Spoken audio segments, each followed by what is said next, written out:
Welcome to score enhancer. और आज की करंट अफेयर्स टुडे की श्रृंखला में है स्मार्ट 2 का शुभारंभ। आपको बता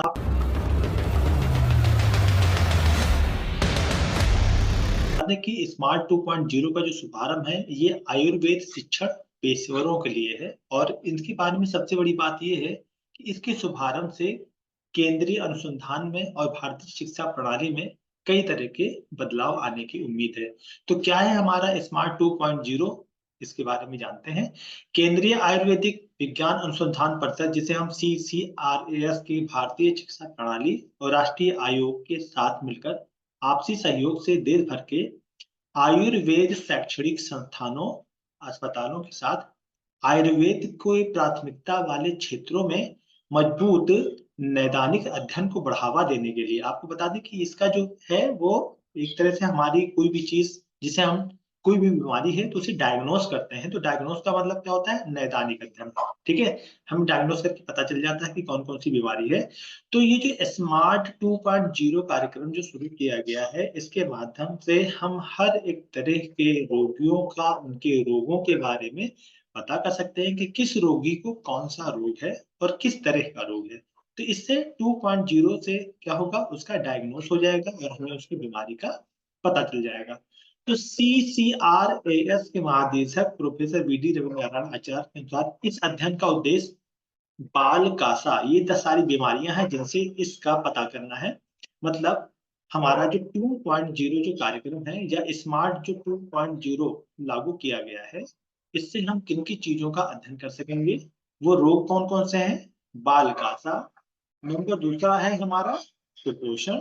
नंबर 3 है अपर्याप्त स्तनपान। आपको बता दें कि हमारे देश में स्तनपान की समस्याएं बहुत ज्यादा, बहुत सारी महिलाएं मतलब आफ्टर डिलीवरी स्तनपान नहीं कराती, तो इसके बच्चे कुपोषण के शिकार होते हैं। तो इसकी भी समस्या हमारे देश में है।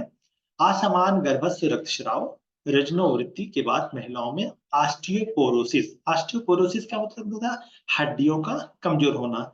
कोई भी इंसान है, एक अवस्था ऐसी आती है, मतलब 40-45 के बाद की एक अवस्था ऐसी होती है जब हमारे शरीर की हड्डियां कमजोर होने लगती हैं या उनमें रूखापन ज्यादा होता है, तो उनसे टूटने की संभावना ज्यादा हो जाती है।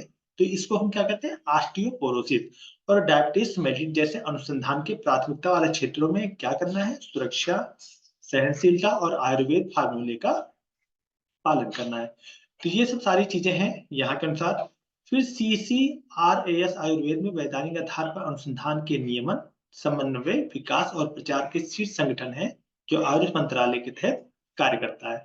तो यहाँ पे हमें क्या चीजें पता चली कि हमारे देश में जो स्मार्ट 2.0 का जो आरंभ किया गया है, इससे हमें तो एक तो बहुत सारी बीमारियों का पता चल जाएगा, इससे हमारा निदान होगा, जैसे बाल कासा, कुपोषण मैंने आपको बताया है।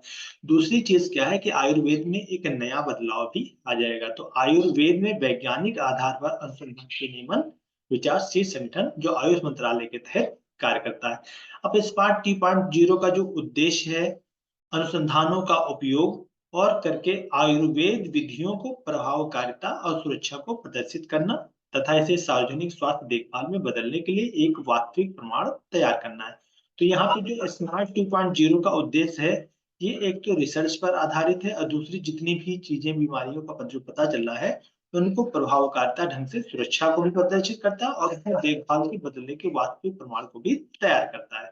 अब स्मार्ट 1.0 के तहत 38 कॉलेजों के शिक्षण पेशेवरों को शिक्षित भारतारी लगभग 10 बीमारियों को शामिल किया गया था। तो मतलब इससे पहले का जो हमारा स्मार्ट 1.0 चल रहा था, इसमें 10 बीमारियों को शामिल किया गया था। जो स्मार्ट 2.0 है, इसमें अन्य बीमारियों को भी शामिल किया गया है, जिसमें कि यदि मैंने इसे बताया, नंबर 1 क्या था? बाल कासा। नंबर 2 कुपोषण।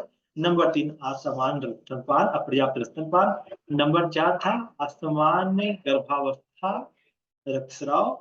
और नंबर 6 क्या था? रजनोवृत्ति के बाद महिलाओं में ऑस्टियोपोरोसिस और डायबिटीज मेलिटस की संभावना। तो आज के करंट अफेयर्स टुडे की श्रृंखला में यहीं तक। मिलते हैं नेक्स्ट सेगमेंट में नए तथ्य और नए विश्लेषणों के साथ। तब तक के लिए स्कोर एनहांसर की तरफ से जय हिंद, जय भारत।